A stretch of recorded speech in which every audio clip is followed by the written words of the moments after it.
All right, what is going on, good people? Back at it once again. This time, Impact Wrestling Rebellion, the review, which of course had the main event, as you can see on your screen, Kenny Omega and Rich Swann title for title, which I think had a really big fight feel, really big match feel.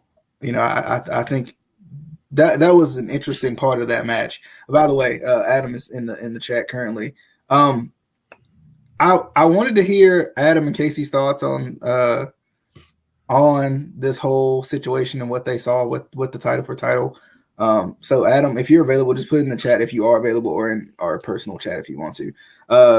I would love to bring you and Casey in if y'all are free for at least for a second just to talk about that. Because there's some things about Kenny Omega that I don't even know, that I have been a little bit unfamiliar with. And I just kind of learned today as I've been trying to credit him and back him, and maybe I can't credit him and back him as much as I want to. But nonetheless, let's jump into the review. Justin, overall thoughts on the show while we get that ironed out. I thought this was a really good show. There was really nothing bad that happened on the show. I mean, there were a few matches where I thought that were kind of there were some botches in the matches.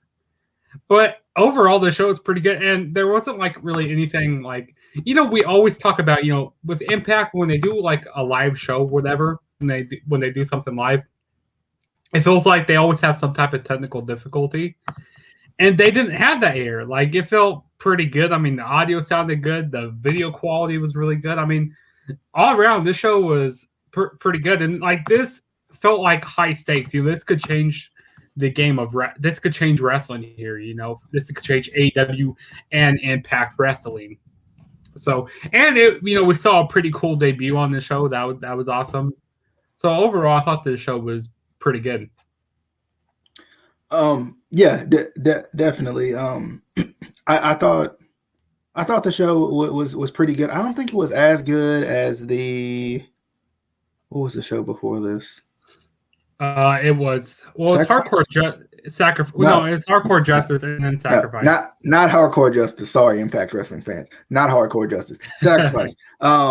Because I didn't watch Hardcore Justice and didn't really care about Hardcore Justice. On that note, real quick, one of the interesting things, and I did enjoy this show, that I like about Impact, that on the other hand, since it's kind of an Impact AEW, they were kind of feuding for the title or whatever type deal. One thing about Impact, there is not, to me right now, besides an entire show called Hardcore Justice, but other than that, to me, there's no area in the show where I'm yeah, I don't feel like watching that. Not in this show, and not in most Impact shows, especially when it comes to their pay-per-views or Impact Plus specials. I feel like for the most part, I cared about everything that was on this show. And I don't know how they pull that off. Whereas I think with AEW, I don't feel that. I watch Impact far more consistently than I'll ever watch AEW, because there's parts of AEW that I just don't get invested in. And I've said it a lot of times, but that's not it. It's an indictment on AEW. But it's because to me, and even just shifting a little bit to this title for title match real quick, a lot of people were I can't believe Kenny won and going to be a champion for that third-rate company or that second-rate or whatever, that dead company or whatever. But AEW, as great as the production looks a lot of the times, right? It looks like a big show, and not the big show, but it looks like a big show. It looks like it feels like it's worth a darn sometimes. It feels like it's in this big arena, like it's this huge deal. But they have an issue with galvanizing me to the point where I'm interested in everything on the show, because there's parts of AEW that I have no clue about and I don't care about.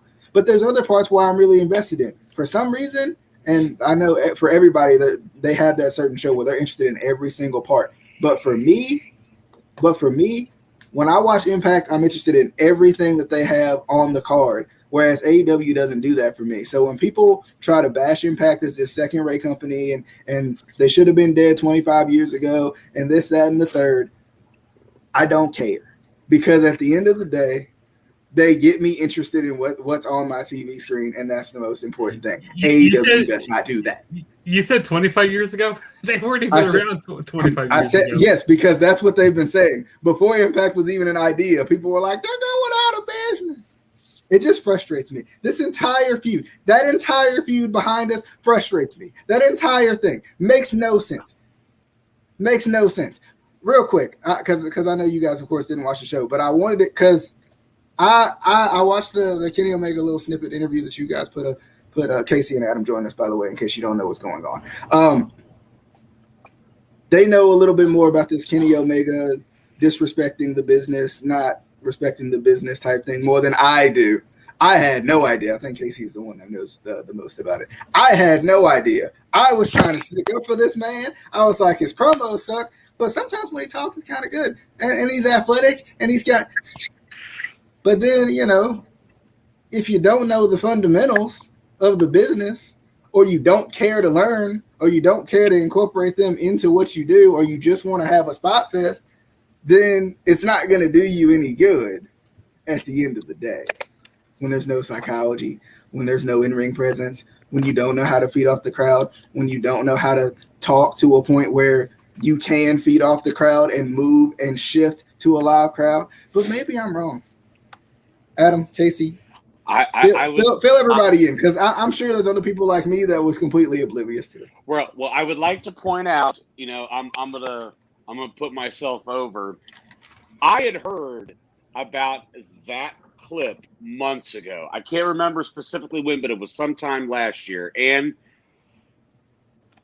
Kenny Omega's biggest fan, Jim Cornette, brought this up, and he had talked about it, and hearing them go through that little soliloquy that Kenny did, whatever, I'm like, I believe it, but it was one of those things I still couldn't wrap my head around. Like, he didn't really say this, did he? Like, because that's stupid. Maybe if you eventually got to that point, whatever. Kenny Tyson Smith, here, I'll really expose his business. Whatever his viewpoint on wrestling is prior to that, it's, hey, hats off to you. But when I finally saw the clip, this was a couple of weeks ago, I finally saw that clip. I had shared that to the group, which is why when you said I had never seen this, I'm like, I know I shared that to the room, but I'm looking at it as like, they had to have seen it. My God, it's the most ridiculous thing you could possibly hear. What's the context of it, though? Because this is me being the fan that I am, and being like, you know what? He's a heel wrestler. He was being in kayfabe. He respects the business. That's what, this is him being disrespectful, but keeping kayfabe, right? That's what I was thinking. That was where my mind was going. I was like, maybe that's what it was. Yeah, but this was a seminar, in a seminar type setting, where he was talking to students. This is a school, a wrestling school, and he said this to a room of potential up-and-comers, and basically said, basic pro wrestling training doesn't really matter. Like, what is chain wrestling? What is psychology? The basics of professional wrestling. Yeah. How? If you don't know how to hit the gap as a running back, which is a fundamental, you're Trent Richardson. You're out of the league. Thank you. And I know all about Trent Richardson. You a-hole. Sorry. That's the first one that came to mind. But here's the thing. Accurate. So now I believe, this is what I firmly believe when it comes to Kenny Omega. When he finally got his big push, he became the leader of the Bullet Club when it was still a New Japan thing. Dave Meltzer anointed him as the guy. And his viewers kind of, followed that suit. He really championed for him. And that's fine.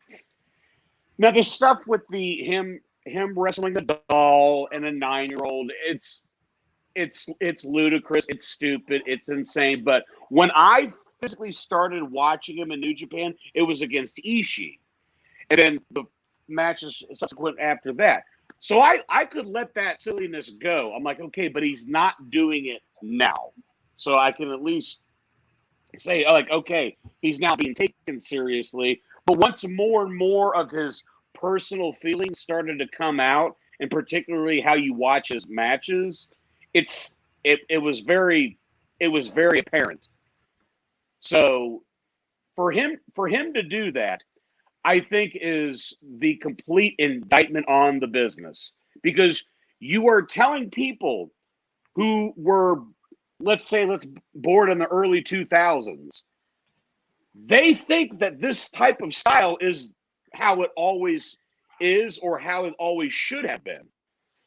Yes, the things have to evolve in terms of the style. There is a lot of flip-flopping and flying, but it's cool. Psychology, yes, I guess, is kind of different, but the basis of it, the basics of wrestling psychology has never changed. You are trying to make every person that has purchased a ticket or has purchased a pay-per-view, you are trying to make it believe that I am trying to beat this guy up to win this match, to win this title, etc. You know what got me though, Adam? And I'm sure Casey has plenty to say on the point as well. But what got me in terms of like the in-ring psychology, because people were trying to say, trying to put it on Rich, and it was all Rich. Rich can't hang with Kenny, blah blah. Like, what got me was when they were trying to do the sunset flip. They were trying to do a Poison Rana, and then I don't think it was a Poison Rana, because the way he twisted his body, it looked like he was going sunset flip.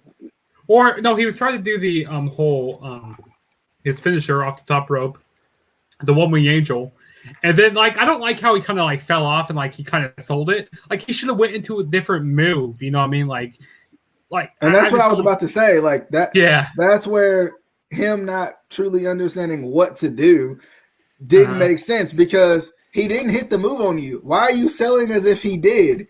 Sell it as if, because like I'm fine with botching. I'm completely fine, because this is a live freaking sport. You're going to mess up. But if you don't, like, you either go fix it or you adjust and you pivot. You call a new spot. Even like when they were at the other botch, when they were on the corner and he's sitting there trying to call his spot for 3 minutes. Bruh, call your spot.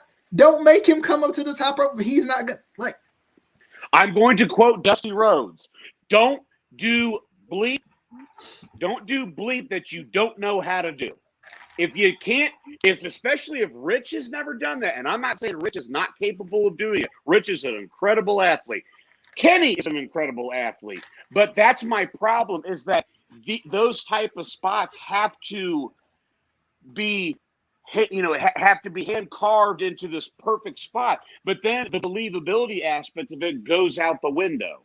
Because it was just stalling. And like Justin said, he set up for the One Wing Angel, whatever, though it's taken forever to put him in position. Like, so how about this? How about don't do it? Yeah, stick to what you got. I'm just saying, these guys haven't worked very much in the ring. But then don't go up to the top rope, but don't do what you're not. I mean, well, if you're Dave Meltzer, it was a fantastic match, just a shy under 23 minutes. Oh, it was a 10-star match. No, how about this? This show was a thumbs up just for the main event. You can't. No.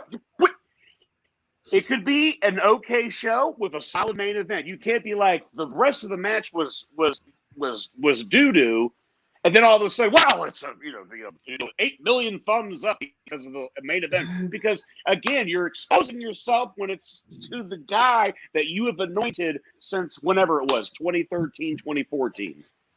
Well, and once again, and because I'm sure Casey is possibly chomping at the bit at this point, because we keep not letting him say anything, and we keep bringing up points. But nonetheless, one of the things that got me, and I go back to that Riddle and Sheamus match. Was it at Mania? Is that Mania? That Riddle and Sheamus match where Sheamus was trying to set up the white noise from the top turnbuckle, and he slipped off the turnbuckle and he shifted and did another move.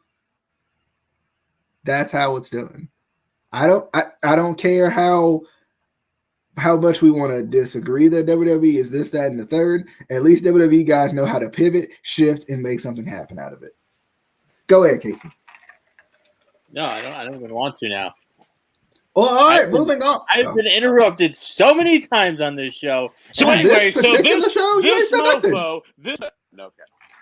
I hate being on Justin's account because I don't have access. I can't do shit. Go ahead. I don't like it. It's I can't do bleep. Come on now. Sorry, I can't do. Oh, wait, are we editing ourselves on here now? Are we censoring up? I got us a TV deal, guys. Come on, I'm trying. That's why I censored myself. I said, what after Well, what wait, I said on the last one. Don't we get like one bleep?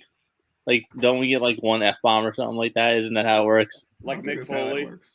I'm pretty sure that's how that works. You get at least one F-bomb that they bleep out. Anyway, you guys went through like 17 points that I wanted to talk about, so now I have to go back and remember, because you guys are a-holes. That's right. I censored myself. You're a-holes. First of all, with I know what you're talking about with like the telegraphing the move and like, you know, it's the old saying is, I think it's a telephone, telegraph, telewrestler, which basically it's like you're basically telling not only your opponent but the audience what exactly you're gonna do, and it's like just at that point, just don't do it. Just don't do it. You know, if it takes you that long to call a spot and you make it so obvious that you're calling the spot, like we used to joke about it with Cena, but like it's getting ridiculous. Like it's getting to the point where I can call these guys matches as they're doing them, like because they don't do anything new. It's always up, got to get our shit in, got to get this move in, got to get the one-winged angel. We got to get this in, got to get that in. And it's like you don't have to get every single move in your repertoire in every match. It's a weird concept, but you don't have to get your finisher in every single match. In fact, it makes more sense when you don't. But what really annoyed me, I don't like censoring myself. I wanna say things that are because I'm angry. Was what Adam brought up. This was what looked like a seminar. A seminar. Like, listen, I've been in locker rooms with names. I'm not gonna say who they are. That weren't happy with pro wrestling anymore, and we're basically saying like, the business. That's fine, but when you are specifically doing a seminar to teach young wrestlers, things about the business, that is not when you say this stuff. That is not like, and it's like, okay, I can understand if you're falling out of love with the business. I get that. But don't ruin it for other people. Don't try to sabotage people's careers by saying, "Oh, what's psychology? What's chain wrestling? What's this? What's that?" It's the basics that you need for pro wrestling. I can again, bringing it back to football. It's like, oh, what's a snap? What's a pass? What's a touchdown? The basic things you need to play football. That's how it works. I don't know. Again, like Adam was saying, I used to love Kenny Omega. I did. Ever since he's been in AEW, I don't care anymore. I really don't. I get it. He has his, I was talking to Adam about this before. He has his cushy job with his friends where he'll basically get paid whatever he wants. He can basically book himself. He can do whatever he wants. He knows he's not going to get fired because it's his friends. It's like at that point, I don't care. And that's partially why I don't watch AEW a lot in general, is because I feel like a lot of them don't care as much as they used to because they own the company. They can do what they want. And too, Casey, fired. and too, Casey, like nobody wants to call them out on it, right? Because here's the thing. Here's the thing. Everybody hates Impact, and every positive thing, negative thing, in between thing, it's negative, right? But when it comes to AEW, for a lot of people, it's different. It's on TNT. It's great. Well, I'm talking about Tony the Tiger style out here.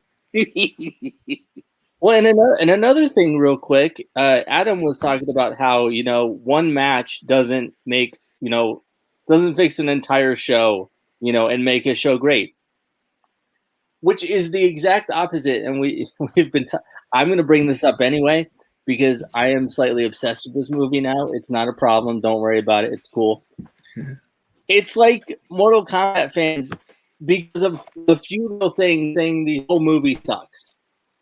It's the opposite, but it's still the same idea. One little thing does not make something great or make something suck. Yeah, you might not like it, and it might not, one good match doesn't make a show amazing. Same as one bad match doesn't make a show the worst, But it's like, and I've been noticing that that wrestling fans and Mortal Kombat fans are very similar in that if something isn't booked or written the exact way that they want it, and it doesn't turn out the exact way that they want it, it sucks. Like WWE. Well, so-and-so didn't win the title, and they didn't book it this way, and they didn't have this guy return, and they didn't have to do this or that or this or that, so it sucks. It's not your match to book. It's not your show. You're not the booker. You're not the promoter. Shut up. No, and that was the crux of my thing was I understood from the first time I understood the popularity of Kenny Omega. It was this over the topness, again, cool moves, and he has the long matches with Okada where he loses to Okada, has the draw, and blah blah blah. He is already in the Wrestling Observer Hall of Fame, which so be it. But what are we talking about? We're basing his entire career just in Japan. What has he done in the States to me to constitute to be in any type of Hall of Fame? Because really, for what it's worth, the All In show, I would say, would be the exception. And then even some of the AEW shows when there were still fans. And I'm not trying to gut him in this situation just because of when the pandemic hit. My thing is I was more mad at how they booked him when AEW started, because I think we've talked about this before. They presented him as if everybody already knew who he was. Much like the Mortal Kombat fans, much like wrestling fans, much like any sphere you get attached to, which we, like me and Casey, for example, I'm sure you guys are too. You may be a fan of something, but I think you could go outside your box, outside your echo chamber of subjectiveness, and realize that you have to grab the people that are not already watching. That's why there's this big debate and such with viewership. It's like, yeah, but they're doing this amount. I'm like, okay, but have they gained more? If you're just stagnant, and even with AEW going unopposed now, they hit 1.4. They dipped a little bit from week to week of them going unopposed. How long before they get back into 900,000? That's a high number, but that's not maintaining your basis. You have that's not added to their numbers. Like, it's never gonna be. It's never gonna get to that point again. Yeah. It's streaming. It's all that stuff. I would say that's what kills me about, they're like, oh, well, AEW, if they went up against Raw, they would destroy him.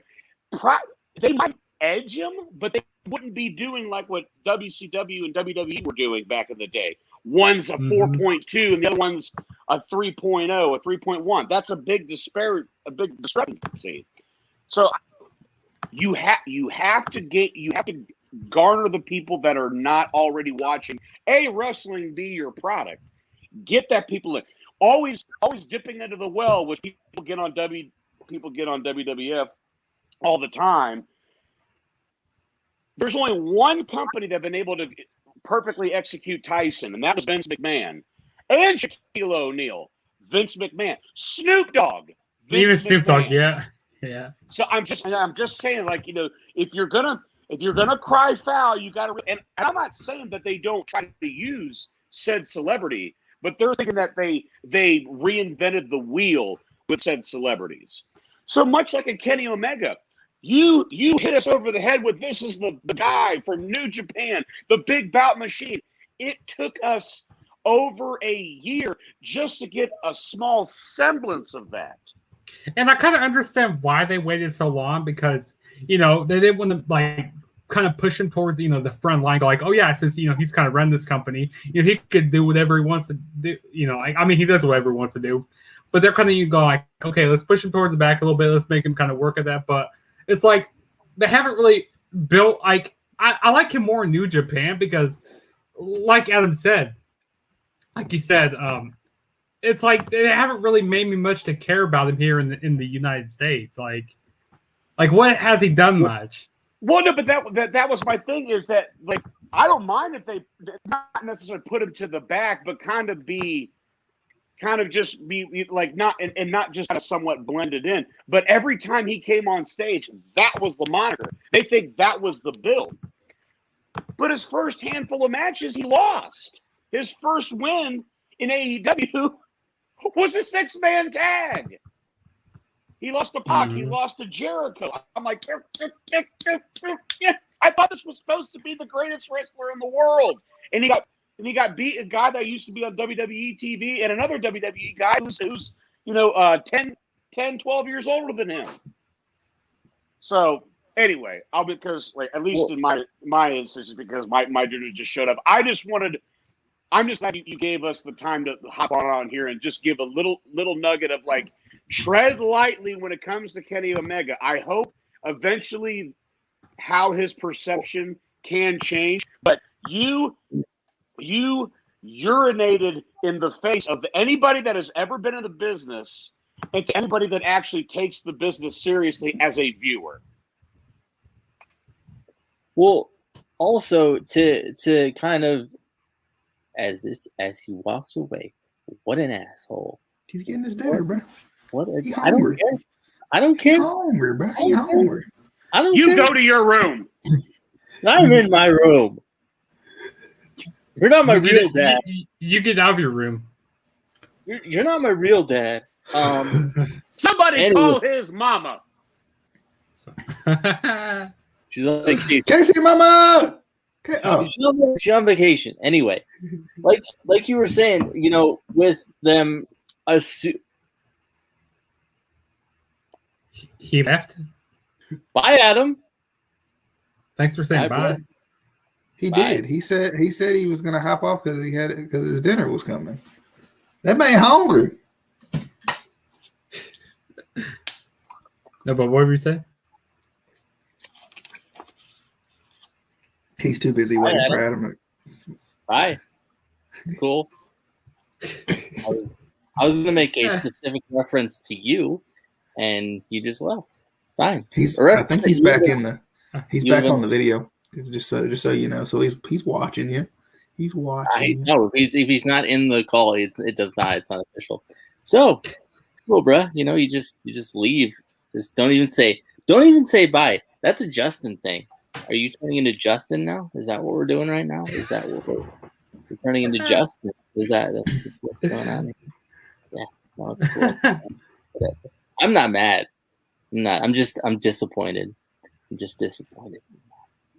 Anyway, what I was gonna say, a reference that he would understand because y'all ain't watched the movie. He back. Y'all ain't watched the freaking. I will not have my good and sullied, kind sir.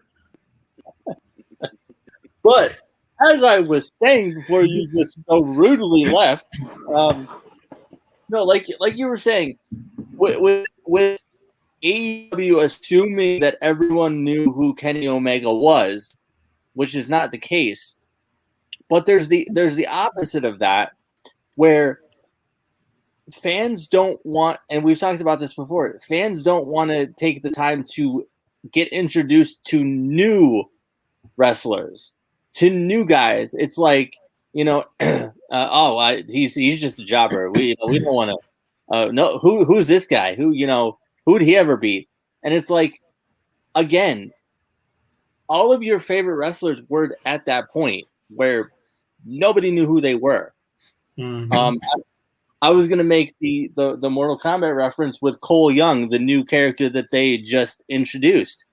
Everyone's hating on him, but it's like, yes, he's new. But again, at some point, everyone's new. Everything's new. If they come out with a new video game, a completely new franchise, it's going to be new. It's going to have new characters that you get to know. Wrestling, there's going to be new guys coming in. They may be the next Brock Lesnar. They may be the next John Cena. They may be the next Randy Orton. If you don't give them the chance, they're never going to get to that point, and you're just going to be living with, WWE never doesn't know how to book for the future, or so-and-so doesn't book for the future. No, it's part of it is you're not giving them a chance to, because you don't want to learn who these new guys are. Yeah, and it's annoying. Well, and supposed wrestling fans who claim to be wrestling fans and hate on every promotion they look at because they don't know who people are, because they don't take the time to sit down and watch and learn about the new characters and new faces that are in front of them. It's like people watching NXT, and people who don't watch NXT, they only watch the main roster. And then when they get pulled to the main roster, they're like, who's this guy? Like, and they all of a sudden care about that person. Go watch NXT. And but then those again, those people are just noobs. but you don't know who Adam Cole is. Come on now. But it's interesting to me because it's like think about it, because even with alleged wrestling fans and people who were just wrestling fans because it was popular at the time, with the Attitude Era, when Stone Cold and The Rock retired, they were like, well, I guess I'm done with this. And they didn't, because a lot of people missed like the Ruthless Aggression Era, which is a really good, which I look on fondly as a really good era that a lot of people missed out on because they were so invested in The Rock and Stone Cold that they didn't get in the building of those stars, that they didn't get a chance to build the newer stars. And even like some of the guys of today, we've talked about how talented the roster is, and yes, sometimes they are booked horribly and like little children, but there's a lot of great talent even on the WWE roster or the Impact roster or NXT or whatever, whatever roster that you enjoy watching. There's a lot of great stars on those rosters, but you have to take the time to learn about those characters. And sometimes, yes, it's down to the company to promote those people as something that's worth me watching every week too. But Casey, Adam, any last thoughts before we hop into the review? You guys can stay for the review if you'd like, or you can hop out, whatever you want to do. Well, I was about to enjoy my dinner, and I was completely sullied by this rude gentleman. That's usually how that happens. Don't pull a Justin and just leave. Adam, I stuck up for you. You did say you were leaving because your food was here. Pretty much made it clear whatever I said. Like, I'll let you guys get to my dinner this year. I just want to make this last point. But apparently, I have to get permission from Mr. Erickson to say, "Can I please excuse that? Can I please have some more brew?" You don't see that? You don't see that? I'm the real host. The real host. You ask me if you can leave the table, okay? You will acknowledge me. You will acknowledge me. If you move. I didn't know what else to say. Yellow. But yes. I've completed my thoughts. Casey, may I please be excused so I can have dinner? No. Because I gotta watch damn Piper's documentary. I forgot about that last night. Yep, me too. I gotta watch it too. Leave. Yeah, me too. I don't care. You're such a brat. Oh my god. Oh my god. People listening are very confused. But anyway. Yeah. Anyway, goodbye. Goodbye, everybody. I'm going to have dinner now. So and enjoy long. my evening. Farewell. A fatal paddle. We're gonna jump into the three-way X Division Championship match between Ace Austin, TJP, and Josh Alexander, which was excellent way to start the show, I might add. I expected no less from these three. Of course, happy that Josh Alexander got the win. I think in terms of actual like in-ring psychology and like wrestling acumen, I thought this was great. And it's funny because people are like, Impact has no big stars. They have no good stars. Have you watched Ace Austin? Have you watched him? Have you heard him talk? Have you watched him at all? Right? Have you watched Josh Alexander? He's freaking ridiculous. The man is a freaking beast. TJP is the smoothest wrestler I've ever seen in my life. Okay, maybe not in my life, but you know what I'm saying. You get what I'm saying, okay? I love TJP. This match was awesome. X Division's great. I love it. Glad that Josh Alexander won. I think what they've done with Josh Alexander since All Ego, Ethan, shut up. Since All Ego, Ethan Page walked a couple blocks down the road to AEW, it seems like they have really done a good job of pushing him properly as a singles guy, and he's really good. He's freaking awesome. I love him. Glad that he's X Division champion. I was a little surprised that he won this soon, just because Ace Austin just won, and I was even telling Justin last night, like, why didn't they just give him the title before instead of giving it to Ace Austin for 2 seconds?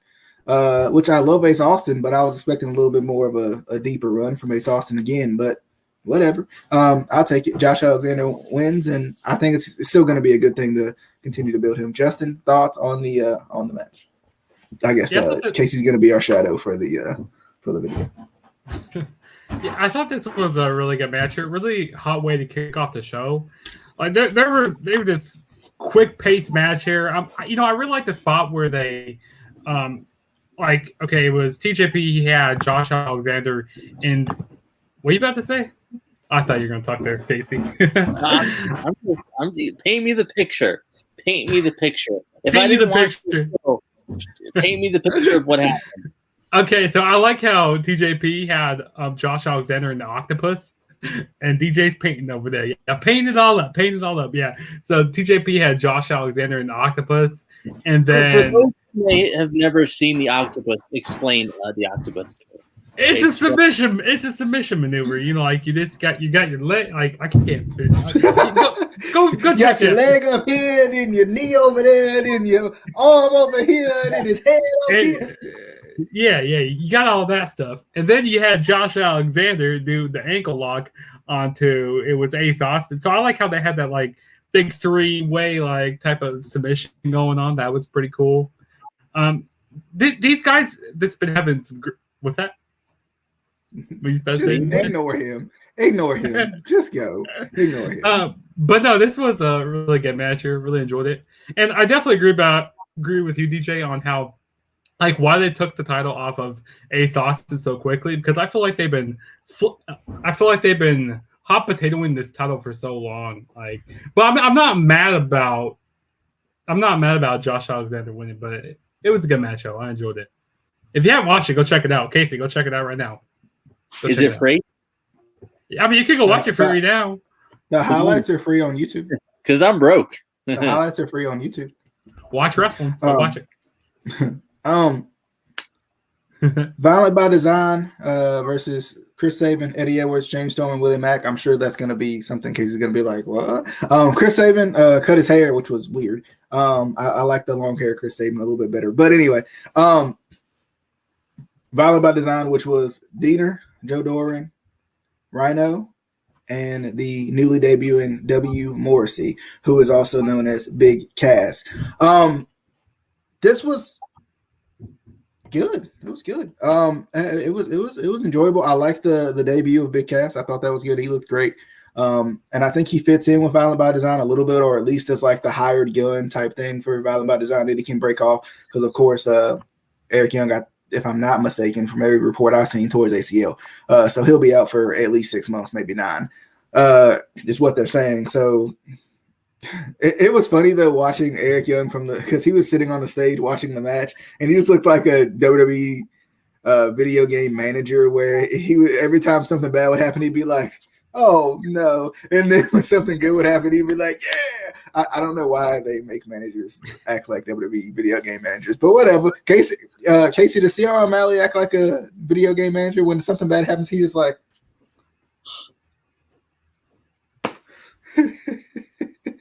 That's pretty accurate. I always think that's funny when they do that. But yeah, this match was good. I mean, I thought it was physical.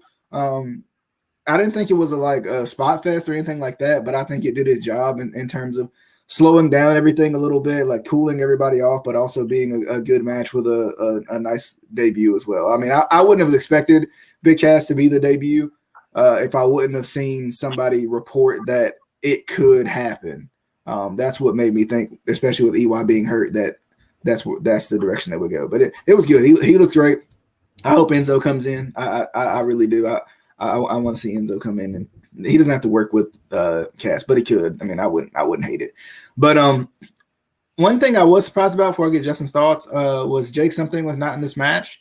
I still hope that they do, for lack of a better term, something with Jake and Cody to kind of get them back together in Violent by Design, hopefully. That's what I'm hoping. I hope they do some sort of double turn, double switch or something and add them in. But nonetheless, Justin, what was your thoughts on Violent by Design's victory over a bunch of guys with no partners? Because Chris Sabin, who's in a tag team, was without his partner. Eddie Edwards, who is notoriously known for being in a tag team, his partner was not here. James Storm, who is, of course, notoriously known for plenty of tag teams, wasn't here. And Willie Mack, he isn't really in a tag team, but, you know. I mean, he's in a tag team with Rich Swann. I mean, he does tag up with him. Yeah. And also, what the heck? Like, why does Willie Mack, his eyes always look red? Is he always smoking something? Like, I feel like he was smoking something before this match. I have no idea.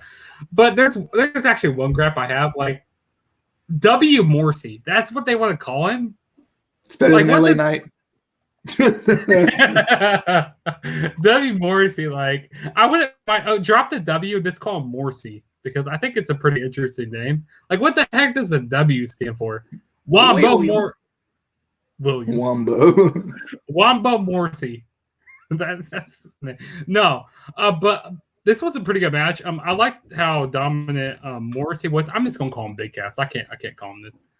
Big Cass. I mean, I like how dominant he was, and after the match, I could do this. And he can't get back in.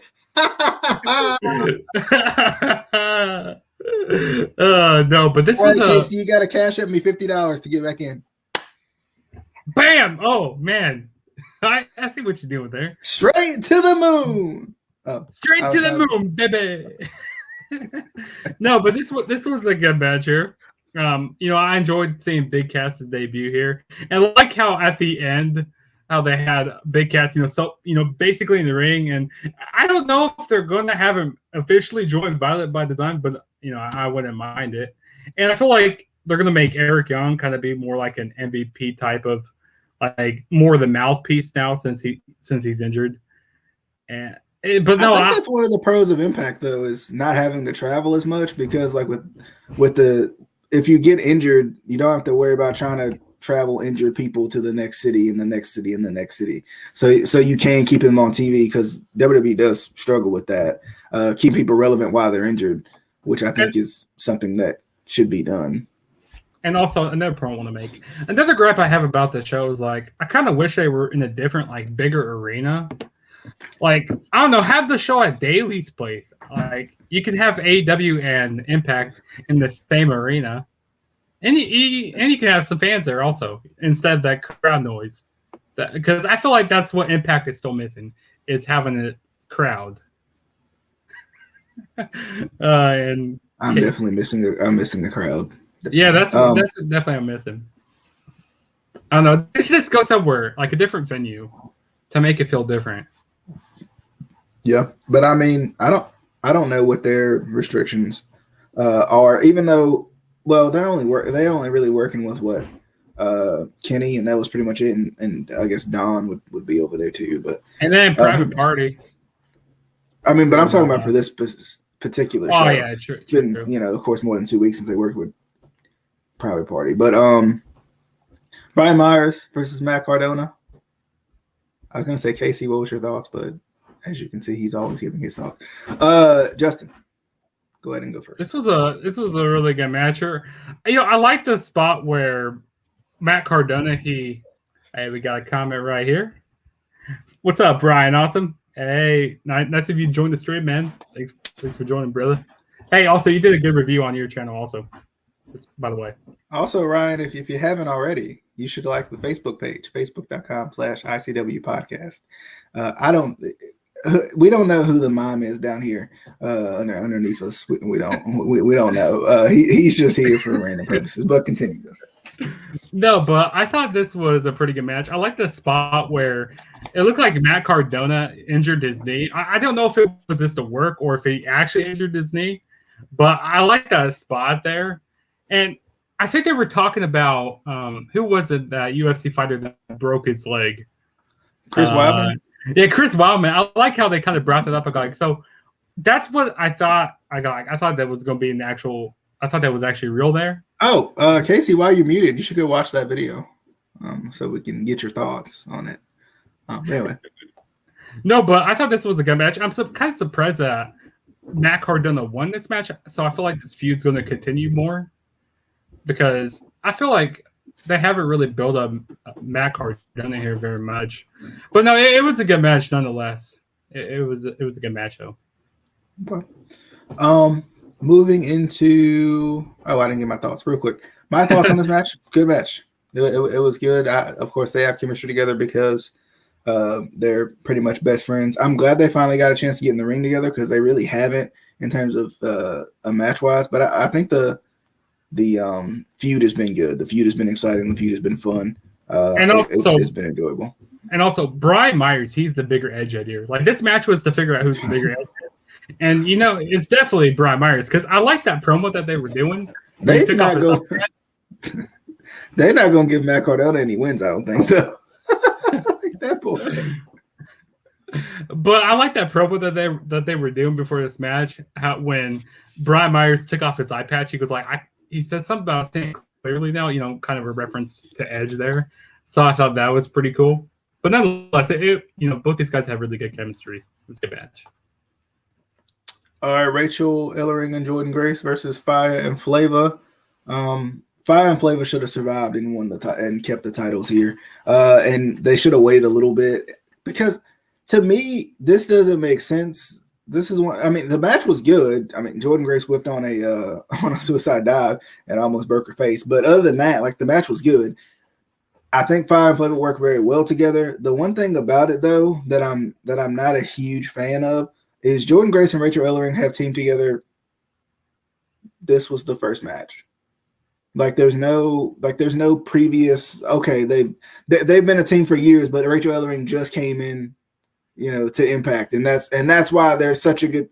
Like, you're telling me that Fire and Flava, who've been together for at least a year and a half, should lose to Rachel Ellering and Jordynne Grace on the first match when there's no known chemistry between Rachel Ellering and Jordynne Grace. That's what I didn't really understand. You didn't. I mean, just because you were having Rachel Ellering debut this night doesn't mean she had to win the title. You could have had Fire and Flavor do something heelish to win, or something. You know, like I would have rather seen that than for this to go the way it did, because it just didn't make sense to me, in my personal opinion. I don't think it made sense to have Fire and Flavor lose, because what has Rachel Ellering and Jordynne Grace done as a tag team to make me believe that they should win?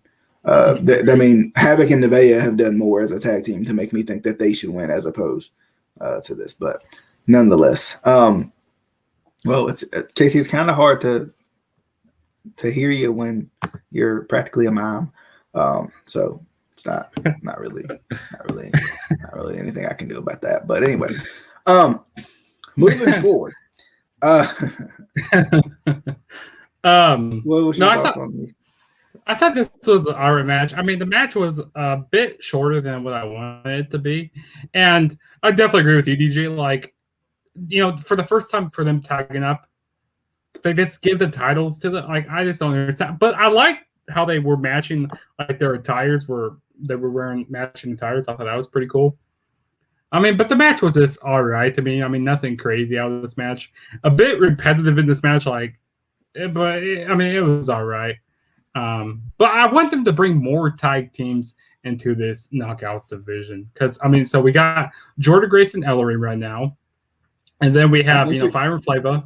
Havoc and Havoc they broke up, but Havoc and Rosemary are a team now. They are. Yeah, on the pre-show they had or I guess it was the pre-show, or before the Impact or whatever they called it. They had a match with Kimberly and Susan, so I guess Kimberly and Susan are technically a tag team too. But yeah, so we got that. You never know. And I wanted to bring more of the teams from the tournament that they had back in January, like the Sea Stars, or bring like Renee, Michelle, and bring like Killer Kelly. I mean, we all want to see Renee Michelle one more time, at least one more time. And Killer Kelly. Casey, I'm not sure, by the way. I don't know. Oh Lord, no, but I thought the match was all right though. The Good Brothers versus FinJuice. Wait, did he skip a match? I think it's the last man standing match. Yeah, sorry, Trey Miguel and Sami Callihan. In the last man standing match, the wrench spot was ridiculous, but I want to go to you first on the on the thoughts on this one. Boy, this match was brutal. Like, I love that spot with the table upside down, like where Sami Callihan put the legs up. Oh my god! And he suplexed him onto like one of the legs. Oh, that was crazy. No, he didn't suplex him. He body slammed him. Sorry, that was pretty cool. I also like was it the suplex off the top rope that they were doing, and the table didn't break? Yeah, those were some stiff tables. Yeah, those were both tables were pretty stiff. Not gonna lie. And then when the table wouldn't break, the leg just all bent over. I was like, dude, that just made the move look more devastating. And also, DJ, like you said about the wrench spot, when Sami Callihan put the wrench in his mouth, I go like, man, he's about to lose the teethies. He's about to lose the teeth here. He's gonna take out some teeth here. No, but I thought that was a pretty cool spot. And also, that was pretty funny when Sami Callihan tried to bury him under the steps, but behind the steps, it was like a half step, and he went under the ring. So I thought that was funny. But the ending, I did really like the ending with the cutter through the table. Like Trey Miguel, he was just getting beat up during the whole match, and that little cutter going through that table just ends it. He did a cutter from the steel steps through the table. Yeah, but I feel like it could. I feel like it could have went a little longer. Like they could have done more devastating stuff. But I mean, it was a good match. I really enjoyed it. I'm not knocking the match, but it was awesome. I think they did enough. I mean, I know we got spoiled with the with the replay of the Lucha Brothers and the Lucha Brothers and LAX. Ridiculous. I want to see something like but we definitely don't need to see something like that every time we see a last man standing match, because the people will be dead. That was 2019, right? That was 2019, yeah. Yeah, 2019 was a wild year. Between Sami Callihan and Brian Cage in the cage match, and that match, there was another crazy match at some point too. Sami Callihan was pile driving everybody and their wives and their mamas. That was a crazy year. Did you say Sami Callihan in that Brian Cage match? Yeah, that was a good match from that year. Yeah, that was good. Trey Miguel and Sami Callihan, I thought it was good. I liked it. I mean, it was crazy. It was wild. The freaking wrench spot was ridiculous. The pile driver onto the steps was good. Anytime Sami Callihan does any pile driver ever, I'm just like, yep, he's dead. Speaking of pile drivers, while I'm on it, it was funny because in the X Division title match, was it the X Division title match or was it the Violent by Design match? I think it was the Violent by Design match when everybody was hitting J drillers, or was it who was it? Eddie Edwards? It was the main event where Mauro called it a J. Yeah, it was the main event where he called it a J driller. Okay, this is the main event. Yeah. I thought that was funny. We don't know. We're just gonna let him do whatever he's doing. But there we go. It works. It makes it easy. But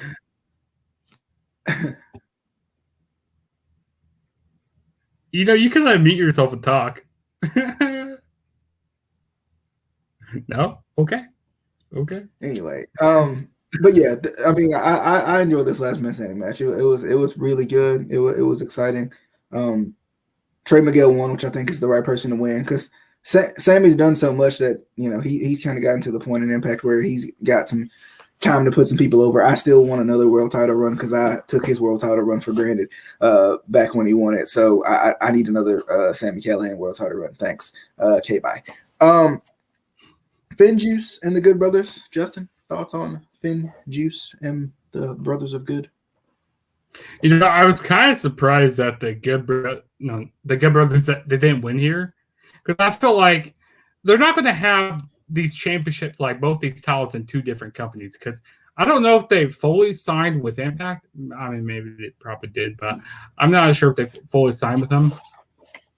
But it was a solid match. I mean, both these teams, had really good chemistry in the ring together. I mean, DJ loves the ending of this match, with a roll up. He loved that. Man, Impact Wrestling Slam Zone. Thanks for joining. Hopefully, Summerverse will have a live crowd. I hope so too. I really hope so too. Yes, Casey, we hate your comments. Oh man. But no, DJ, what's your thoughts on this match? I mean, this is what's funny about Casey. He's already distracted me enough being in here, and then he wants to comment to distract me twice. This man. Yeah, I thought this was good. I actually thought this was better than the previous match because I think the Good Brothers, from a chemistry standpoint, worked better with Finn Juice because of the story of the match. They got a chance to do a little bit more and show a little bit more because the story of the first match was the Good Brothers were this high and mighty team that, couldn't do any wrong. They were going to win. They were shooing to win, the veterans, and Finn Juice is just the little young boys. But then now the Finn Juice are the champions. It seems like the Good Brothers got a chance to work a little bit more. And I like that. I thought that was good. But it was surprising though that Finn Juice won this match. It was really surprising that Finn Juice won this match because, like I said, I thought it was going to be Finn Juice won at Sacrifice, right? Did they win at Sacrifice? Yeah, they did win at Sacrifice. I can't remember. They just had Hardcore Justice, and it's like living rent free in my mind as a pay per view right now. but they just won at Sacrifice, and I thought it was going to kind of be, surprise, and then the Good Brothers win it right back. That's what I was thinking, but nonetheless, Finn Juice retains. Finn Juice, I don't know if they're going back to Japan, and they're going to take them back for another month or whatever, but who knows? But I think it adds some intrigue. I definitely think it adds some intrigue because I'm wondering about the tag team division right now for Impact when I think about it, and there's not a lot there. The Rascals gone now. I mean, so you got Triple XL over there, which they have done nothing with. You got they broke up the Deaners, which was unfortunate. You got Violent by Design. Rhino and Slater are no more right now just because Slater's hurt. So, yeah, I would say. When FinJuice loses the title, I see Violent by Design taking the title from them, or Beer Guns. I could see that. I did forget about Beer Guns. Beer Guns, yes. I wonder when not Chris Sabin, Alex Shelley is coming back. I mean, he's just so injury prone. I have no idea. Remember, he said he wasn't injured, so I wonder what's wrong with him. That's what's getting me. Idea. Like because he stepped away at that pay-per-view, and then that was it. And then I wonder what's wrong with him. That's what I'm curious about. Like, of course, I hope he's okay, but I also wonder kind of what's wrong with him too. But yeah, I mean, I could see that. Violent by Design will be a good one. I still want a real tag team in Violent by Design though. Like I think it would just make, because right now they're just a bunch of individuals that you put together, because of the poison or whatever EY possesses to get these people to do what he wants. So like, I think it would make sense, like we said before, to have Jake join Violent by Design in some way. Maybe they kick Rhino out. I don't care. It doesn't matter. Or eventually when Heath Slater comes back, you have Rhino churn on Violent by Design. Because hey, if you can't beat them, you join them. Yeah, and I'd almost like to see like Rhino turn on Violent by Design when Heath comes back, because it makes sense, and then have have Jake come back in and say, hey, this is my cousin and I'm sticking with him, and like you said, you can't beat him, join him. And I think that makes sense. I mean, I would like to see it, because I would like to see the Deaners be kind of more of a darker team and get that tan that Casey likes to see from his darker teams. But nonetheless, the Impact Knockouts title match, Tennille Dashwood versus Deonna Purrazzo, very good match. Very good. It definitely makes you feel like Tennille is really starting to find herself again, which is good, because she's been kind of just, and even okay, that's you get kicked out for that. But even I think Justin said it last night when we were talking about this. He was like, she's kind of just, and even in the preview, I think it was, he was like, she's kind of just been bouncing around from feud to feud, random thing.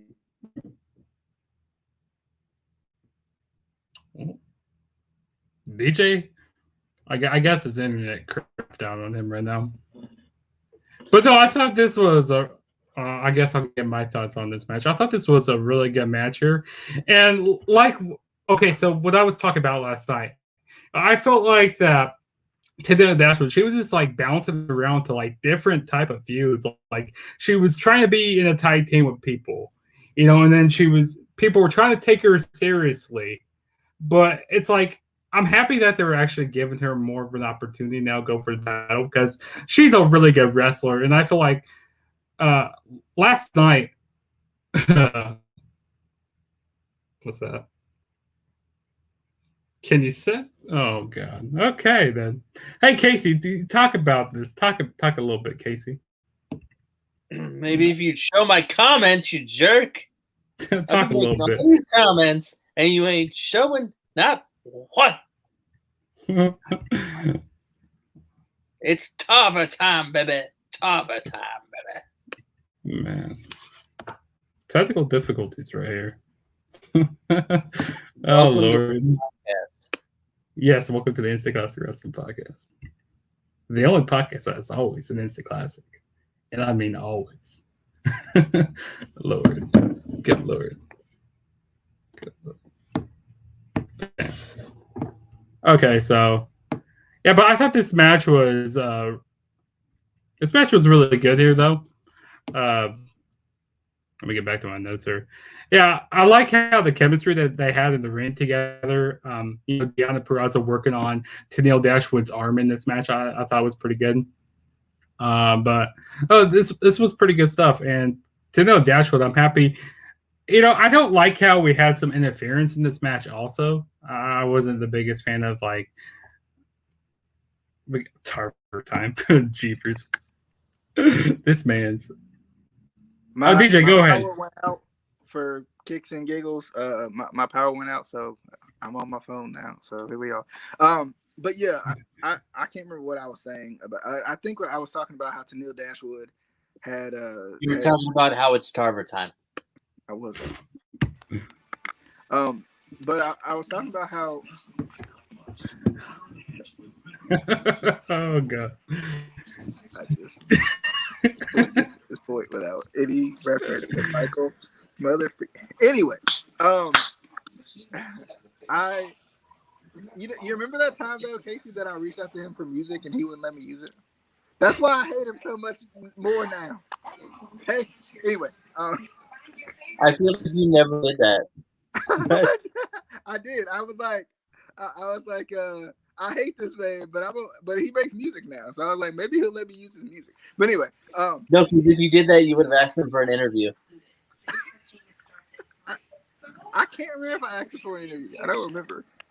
I think I was too blind by my hatred of that I was actually asking him for anything. Anyway, Michael Tarver, why were you the worst person in Nexus? But like, I think Tennille's finally finding herself again, which I think is good. Because I like this character that she has, because it's almost a mix of her little goofy Emma character and her new heel and Malicious character. Yeah, and I think it meshes them both very well. It meshes them both very well. Yeah, I agree.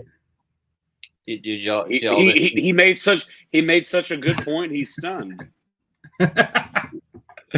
Adam, you should keep your day job, Adam. The important thing, did you guys shut your pie hole? Oh, here we go. My internet is reconnecting now because the power went out. So, do you guys listen to Chelsea Green's podcast? Asshole. But I do think that Tennille was finding her way, and I like that Deonna survived though, because it's kind of like the Rachel Ellering thing from earlier. Like, Tennille was great, but to Impact fans who maybe exclusively watch Impact, they may not know, who Tennille Dashwood is. So until you promote her to the audience, I think it's smart to promote her to the audience before you give her the title. Unlike they did with Rachel Ellering earlier, where they just kind of debuted her and gave her the title, and we're supposed to believe that they're a good tag team because logic. I'm not excited about it, but still. So it's a no. But no respect for the queen. What are you saying? Have I listened to it, or are you just promoting it? Both. Oh. I'm trying to get it on an actual good podcast without jerks.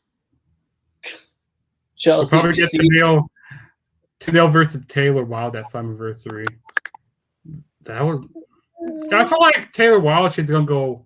I don't know what they're. I mean, I saw after she came out and attacked Deonna. After that, I'm happy to see Taylor Wilde back. That's pretty cool. I really wasn't expecting her to be the one that's going to be returning stuff, but hey, I feel like their women's division is doing pretty good. In terms of the main event, I know we talked a good bit about it. Am I leaving again? I think I'm leaving again. Rip. No, you're still here. No, he's there. You're good. Darn it. Thoughts on the main event, though? You're back. You've been here. Oh, thoughts on the main event. That's weird that went out. My internet on my computer is fine. Anyway, DJ, are you upset that you have to go through the full episode and bleep out all of the accidental cussing so you can put it on the TV? I mean, we can also do this. Hey! That works even better. I feel like our viewers are gonna go up after we take Casey out of here. But for the main event, for the parts that I guess we didn't really talk about as much earlier, I thought the match was good, except for the couple of botches. But I can overlook a couple of botches to say it was a good match. I mean, Nah, they be bad. Everybody was saying that Rich was gassed. I don't even think he was that gassed. Like, I think they were just trying to put Kenny over so much that they were discrediting Rich Swann. I will say this: the clips I've seen, Rich was definitely gassed the last 8 minutes of that match. Yeah, I didn't attribute it to him being gassed. I thought he was just selling and halfway dead at that point from trying to do all the ridiculous things they were trying to do. But I mean, I thought it was good. I mean, even with him being gassed, I think it helped the match and the storytelling of how tiring the match was too, because he probably really did just lay down on the the last One Wing Angel. I mean, V-Trigger.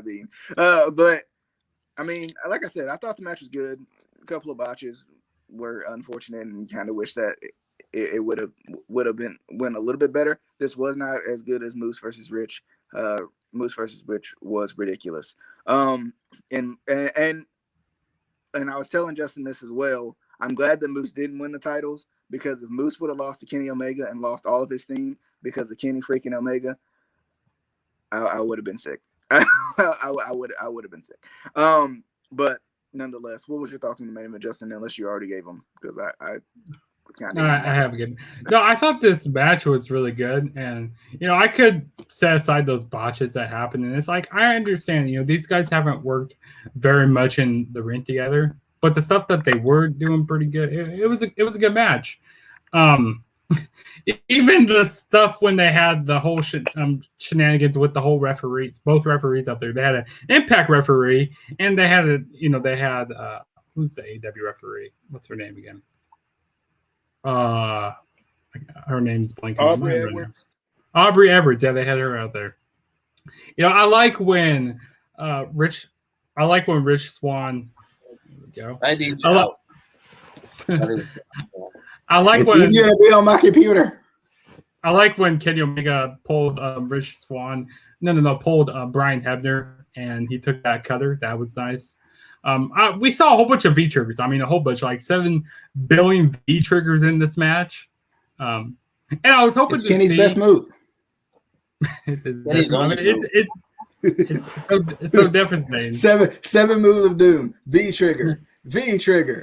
V trigger. Did you just say 7 move doom? 7 moves of doom. Wait, I will. Let me ask you this. I did not see this part. Did he do his traditional fireman's carry, rolling slam? Yes, he did. Did he actually hit it?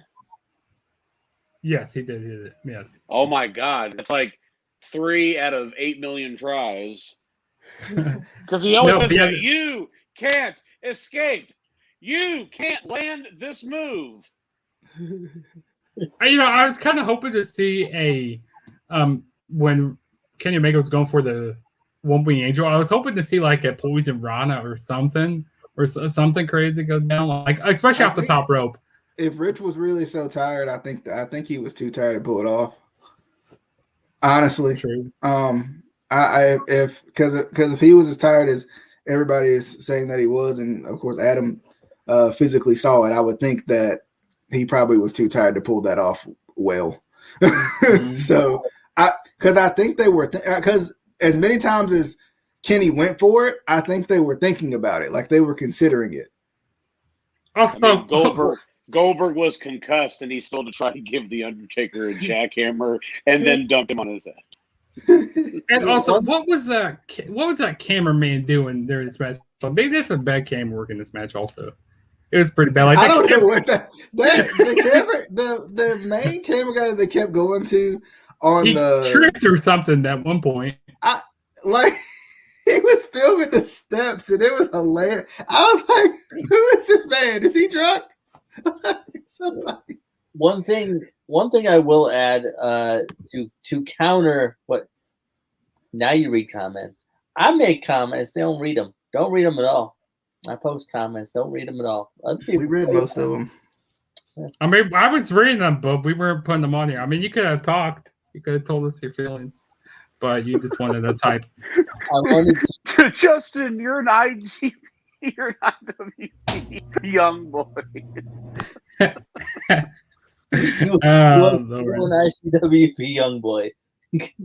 Anyway, as the ICWP young boy said that I want to counter, I think when you get to the point or the point that AEW wants you to believe that these guys are at, especially Kenny Omega, Mm-hmm. it shouldn't matter who you're in the room with. You should be able to work with anyone when you're at that level. So I don't give them that much of an excuse of, oh, they haven't worked together that much. When you get to that point, you should be able to work with anybody, especially if you're as good as they want you to believe that Kenny Omega is. And I'm not saying that he's not, but you should be able to work with whoever. That's why when you're early in your career, you want to get out, you want to work with different people, you want to, experience different styles and try to work with different people of different styles, so that when you get better and better, you can work with people. Doesn't matter what their style is, doesn't matter who they are. So I kind of don't give them that excuse of, oh, well, they haven't worked together. I just think Kenny Omega doesn't care anymore. Do you think they didn't go over this match enough? But why should it matter? It doesn't mean anything. You just go out and you just win it. So I kind of wish they built this matchup better on AEW television. The only place they were building this up was on Impact. Adam, I don't know if you heard, or Casey, I don't know if either of you heard my point on that it really didn't make any sense. It really didn't make any sense for Kenny to win this match, because if Kenny shows up with the Impact World title on AEW and they ain't said a dang on word about it, AEW fans are going to be like, wait, what? Kenny Omega is not Ultimo Dragon, where he has the 17,000 belts wrapped around him. Kenny Omega 4 belts, actually, because he holds the Impact titles now, okay? He holds the AEW championship, and he also holds the Triple A The title. 3A's title. The title. But didn't the 24/7 championship get more ratings? I'm just saying. Yes. I'm just saying. These are facts. That's not an exaggeration. It legit has more And profitability and more viewership than their title. And also, I really enjoyed Marvin Ranallo on commentary. Like, I hope they keep him around. Like, take D'Lo Brown Ranallo and Matt Striker. Please. Hell, Mauro Ranallo could commentate someone eating a sandwich, and I would be into it. Look at him go up to those croutons! Oh my God, Mamma Mia! And then put Don Callis on commentary with him. That's chicken Alfredo. Listen, that's right. Pass him the dressing. Pass him the dressing. Pass him the I mean, dressing. he could sell this door right beside me, and I think I just froze. I love Mauro too. I hope that Impact hires him because I think he's just great. I mean, he's great with voiceovers. He's great with commentary. He's just great. And like what I love about Mauro is Mauro's one of those guys who, like, even if he didn't care, he'd give you everything that he had. But he cares. It's obvious that he cares. But if he didn't, he's like the customer service guy who, I should say the waiter. He's the waiter that comes to your table and smiles at you every time because he may not love his job, but dang on it, he's gonna give everything he has every single time because he gonna get that tip. I was gonna say, you gotta let me get to the point. I want Mauro Ranallo as a customer service member. That's right. Google it, kids. I'm going to help you out with whatever problem you got right now. Oh, my God. Oh, Lord. Did you turn it on? It's smoking. It's in fuego. Tope suicida, mamma mia. I'm just ordering a pizza.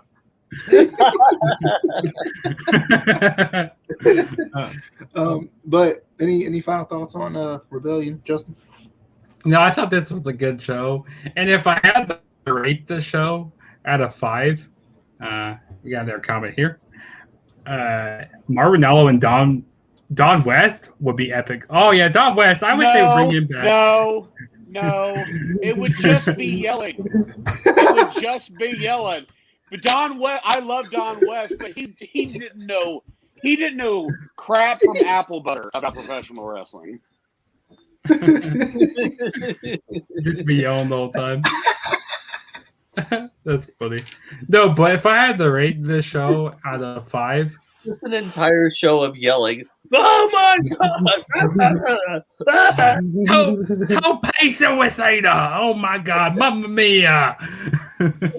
During commercials, Tope suicida! One Wing Angel. Wait, that's a different Don. That's the other Don. Sorry. We